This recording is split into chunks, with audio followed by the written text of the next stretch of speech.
গৌৰীপুৰত নতুনকৈ উদ্ভাৱন কৰা হল এক্সিছ বেংক। আনন্দত উৎফুল্লিত গৌৰীপুৰবাসী। আজি আনুষ্ঠানিকভাৱে উদ্বোধন কৰে বেংকটো। মুখ্য অতিথি হিচাপে গৌৰীপুৰৰ নিজানুৰ ৰহমান, কেইবাগৰাকী বিশিষ্ট ব্যৱসায়ী আৰু সাধাৰণ ৰাইজ উপস্থিত থাকে। লগতে ৰাইজে কয় যে যিকোনো ব্যৱসায় বা আন লোন লোৱাৰ বিশেষ সুবিধা আছে। সকলোকে বেংকত আহি লেনদেন বা একাউণ্ট খোলাৰ বাবে আহ্বান জনায়। গৌৰীপুৰ LIC অফিচৰ বেংকটো মুকলি কৰা হল বুলি জনাই দিয়ে। কিছু মন্তব্য আছে শুনাই ল'ব বিচাৰিছো। নিউজ ডেস্ক ৰিপৰ্ট, প্ৰতিদিন লাইভ। আগতেতো ধুবুৰীত আছিলে, গৌৰীপুৰৰ মানুহখিনি ধুবুৰীত যাব লগা হৈছিলে, সেইকাৰণে অসুবিধা হৈছিলে। এতিয়া আমাৰ ভালেই হ'ল, মানুহখিনিৰো হেল্প হ'ল, সেয়াই আৰু ভাল লাগি আছে আৰু এতিয়া ঘৰৰ ওচৰতে হ'ল বুলি পেলাই। সেইটোৱে, খৰচাও কম হ'ব, কষ্টও কম হ'ব, সেইটোৱে আৰু বহুত ভাল লাগিছে।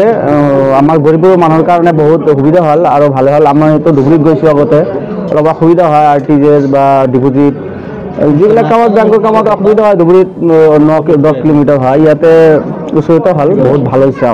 আমাৰ গৌৰীপুৰৰ মানুহৰ কাৰণে বহুত ভাল লাগিছে আৰু ভাল হৈছে, বহুত সুবিধা হৈছে। ধুবুৰী হেডকোৱাৰ্টাৰ ডিষ্ট্ৰিক্টত এক্সিছ বেংকৰ ব্ৰাঞ্চ আছিলে, আমাৰ গৌৰীপুৰত নাছিলে।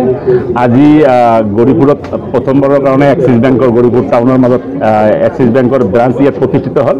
আৰু নিশ্চয়কৈ আমাৰ অঞ্চলৰ যিখিনি মানুহ এক্সিছ বেংকৰ জৰিয়তে বিভিন্ন বেংকৰ লেনদেনৰ জৰিয়তে আৰু আৰ্থিকভাৱে স্বাৱলম্বী হোৱাকৈ লোন চোন বিভিন্ন ক্ষেত্ৰত এই অঞ্চলৰ মানুহ এই এক্সিছ বেংকৰ জৰিয়তে নিশ্চয়কৈ সুবিধা ল'ব পাৰিব। আৰু আমি শুভকামনা ৰাখিছোঁ আমাৰ গৌৰীপুৰত এই ব্ৰাঞ্চ करार करने। धन्यवाद। इसके लिए बहुत हेल्प हुआ, क्योंकि हम लोग को धुबुरी जाना पड़ता था। वो भी बाजार में अभी यहाँ गाड़ी उड़ी पार्किंग का भी सुविधा है और हम लोग भी बैंक को हेल्प करेंगे और हम लोग को भी बहुत सुविधा मिलेगा। बस और क्या बोलेंगे। সঁচাকৈ ধন্যবাদ জনাইছোঁ এক্সিছ বেংকৰ ব্ৰাঞ্চক। ধুবুৰীত আছিল, গৌৰীপুৰত অহাৰ কাৰণে আমাৰ ইমান সুবিধা কৰি দিয়াৰ কাৰণে। গৌৰীপুৰত একচুৱেলি মোটামুটি চব বেংকে আছে, এইটো বেংকৰে অভাৱ আছিল আৰু আজি এইটো ইয়াত হোৱাৰ কাৰণে মই সঁচাকৈ আনন্দিত আৰু মই ধন্যবাদ জনাইছোঁ এক্সিছ বেংকৰ আমাৰ ধুবুৰী ব্ৰাঞ্চক আৰু গৌৰীপুৰত চবকে। আৰু বেংকৰ বহুত উজ্জ্বল ভৱিষ্যত কামনা কৰিছোঁ আৰু আমাৰ গৌৰীপুৰবাসী উপকৃত হ'ব বুলি মই আশা কৰিছোঁ। চবে ছাপোৰ্ট কৰিব। ধন্যবাদ।